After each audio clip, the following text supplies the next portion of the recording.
Howdy folks, welcome back to Wannabe YT. I'm Barky, and this is me in the Campbeltown at New Dawn. And what most World of Warships players will first notice is that I am playing against a lot of bots in this map. You'll recognize bots because they have a semicolon before their name and after their name. And that's because there really aren't a lot of players left for World of Warships.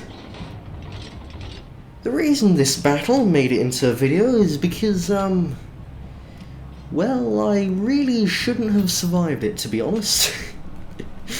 Yeah, well, for reasons you'll understand when you see them, I got into situations I shouldn't have been able to survive.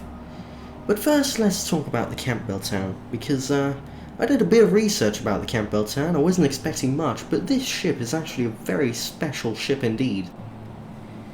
HMS Campbeltown started its life as SS Buchanan, an American ship put to water in 1918. It was given to the British as part of the Destroyers for Bases agreement, and it's safe to say that as soon as the British sailors got hold of it, they immediately set about crashing it into anything they could find. Oh dear. On the 2nd November 1940, just one day after she completed her final harbour trials, the British sailors drove her straight into the SS Rizoy, and she sustained some damage, although she did arrive at her destination in Liverpool. The engineers spent 17 days repairing her, but then she was finally ready to join the 17th Flotilla and finally see some action. And she would soon see some action. Only 5 days later, HMS Campbeltown sank her first ship, the Fidown. The Fidown was a British coastal trading vessel. Oh dear. But the British, when they crash a ship, they do that in style, because somehow HMS Campbeltown had not sustained enough damage to be out of action, and she was able to start deployment with the flotilla in early December. Can you guess what else happened in early December? Correct! On the 3rd December, the British sailors drove her straight into SS Comus. For God's sake. And this time, she sustained pretty major damage. The repairs lasted until May of the next year, after which she was redeployed to the Royal Netherlands Navy.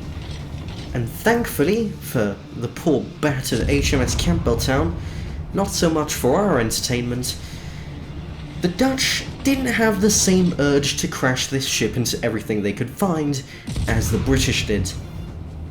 She would then go on to have a pretty average wartime experience, as in not that different from what all the other destroyers were experiencing during the war. She conducted a lot of escort missions before being nominated for a very, very special mission indeed. Operation Chariot. The target for this operation were the docks of Saint-Nazaire. These docks were initially designed to accommodate SS Normandie, a French cruise liner built in 1936, one of the biggest and fastest of the time. The SS Normandie actually met a fairly unfortunate end in World War II. You see, the French had left it with the Americans in the hopes that they would take care of it during the duration of the war, but unfortunately the Americans very quickly found the need for troop transports and, well, this cruise liner really fit the bill. And so SS Normandie was bought by the American government, which immediately started work transforming her into USS Lafayette. The USS Lafayette never saw active service though, because one of the American engineers done goofed up, and she caught fire, which resulted in her capsizing at Pier 88, where now lies the New York passenger ship terminal. But what was going on in Saint-Nazaire on the other side of the pond? Well, the Germans were building the Tirpitz, the second, if I'm not mistaken, Bismarck-class battleship. And that was a major threat for the British because Bismarck-class battleships were huge and pretty dangerous. Well, we all know what happened to the Bismarck. The British spent ages hunting it down. The problem with building such big battleships is that you have to have some place to keep it. Thankfully, the Germans had the Saint-Nazaire shipyard. Unfortunately for the Germans, the British had a counter to that, and that was Operation Chariot. I've actually talked about Operation Chariot before on this channel, in my very first Bomber Crew episode. What the British essentially did was they placed a bomb inside one of their destroyers and rammed it into the gates of the dry dock at Saint-Nazaire. That ship was HMS Campbeltown. Yes, HMS Campbeltown had been there since 1918, and to be honest, she was getting a bit old for active service, but instead of scrapping her, they decided she was going to go out with a bang. And so, in the middle of the night on the 28th of March 1942, hang on a minute. Nice. Sorry, I'm getting a bit sidetracked.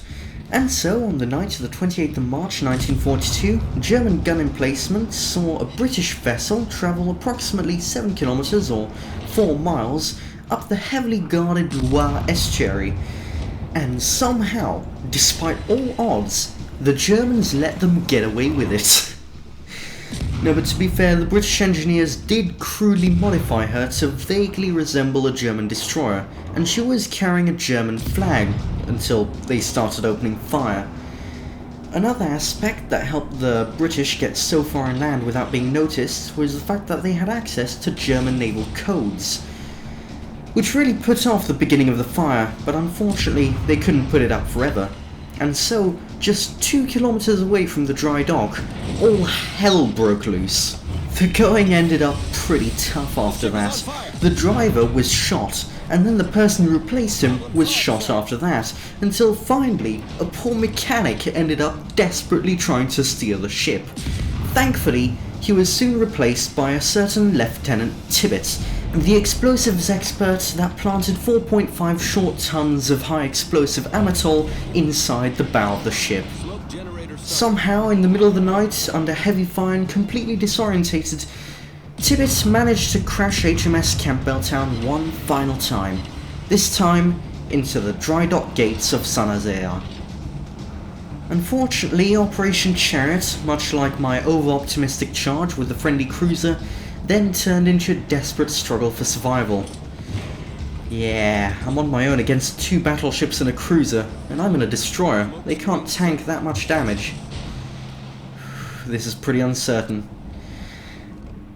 But yes, shortly after HMS Campbeltown hit the dry dock gates, the Special Forces commandos disembarked and started attacking the German U-boat pens. And although they carried out that mission successfully, they very quickly found themselves with a pretty major problem.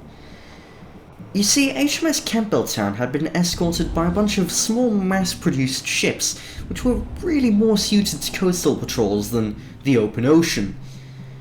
These ships were made of wood and had external fuel tanks, and, as I'm sure you can guess, really didn't fare well against shells and bullets.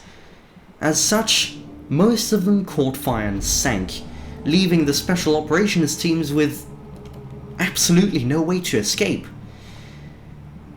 Most soldiers who landed at Saint-Nazaire were either killed or captured, although 5 of them did successfully evade capture and made their way through France and Spain all the way to Gibraltar, British overseas territory.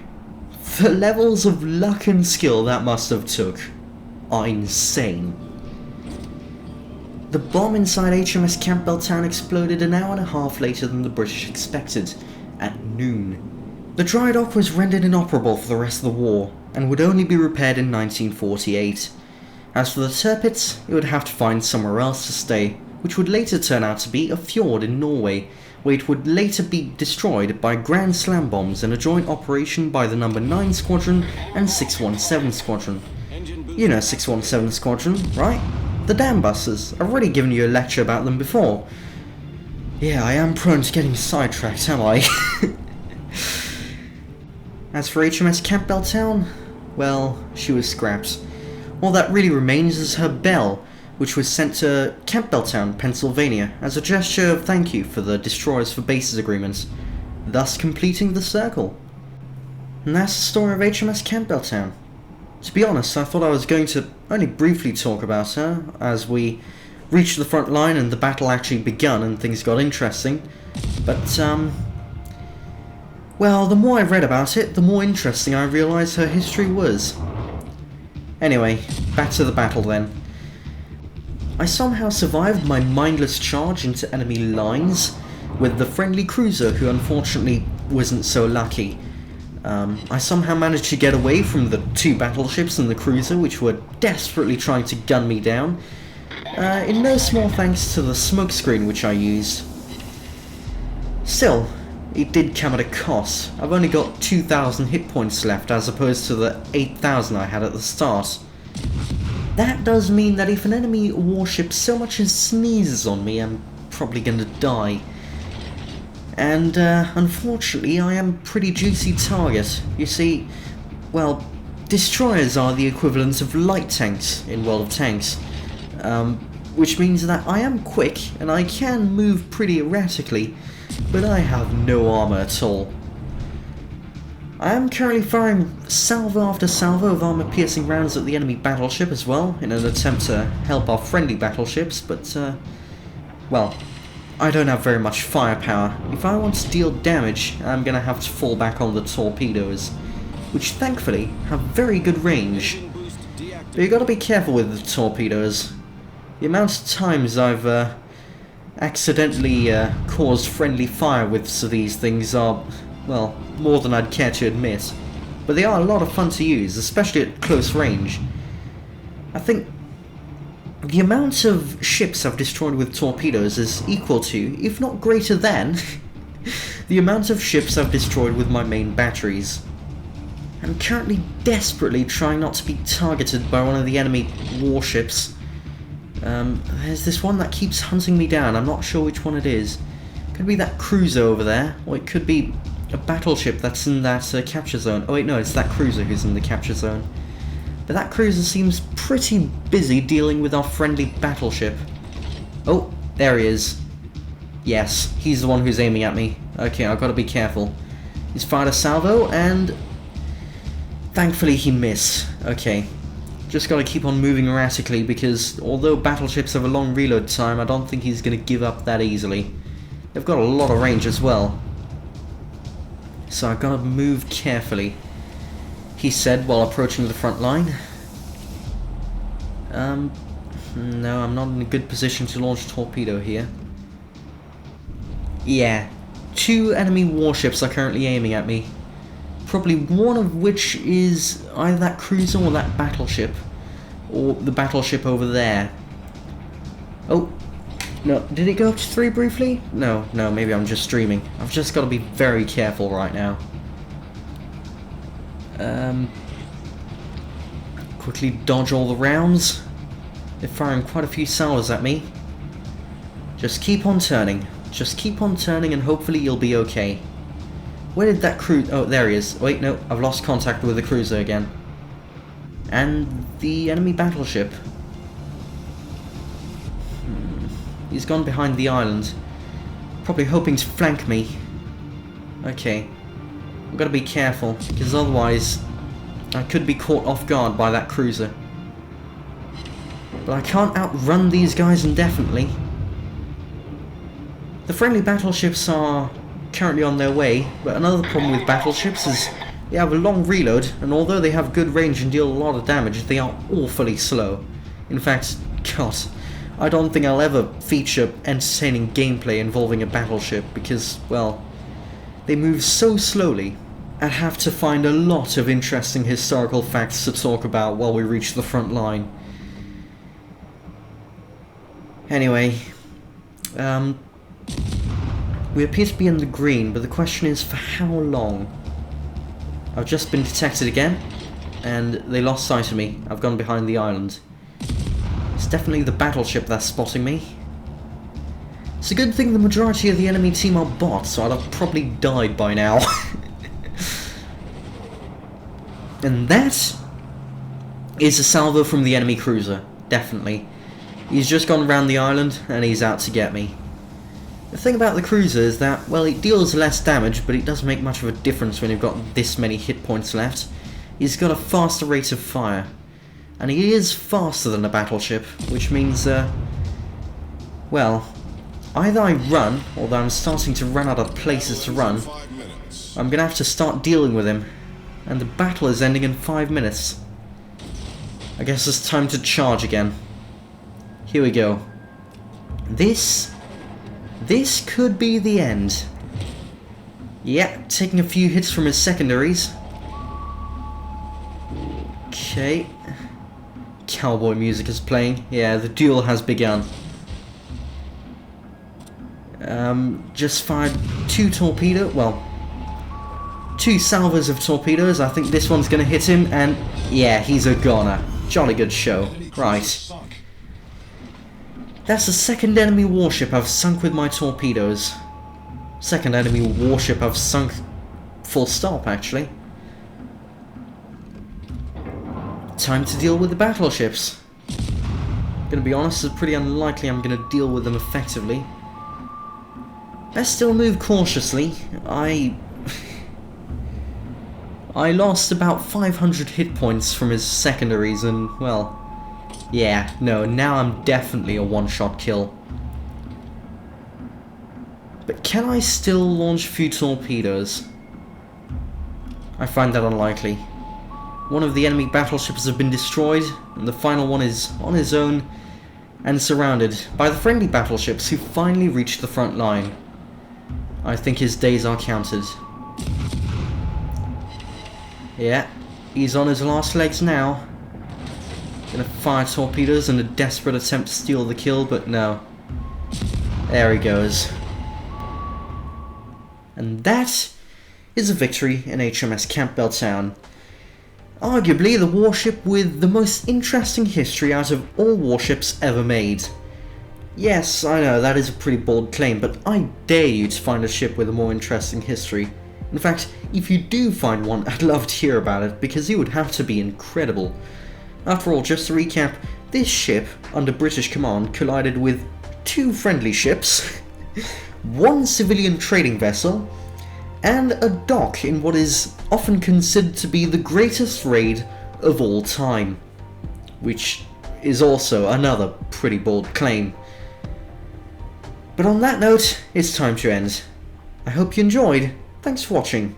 I'm Barky, and I'll catch you next time.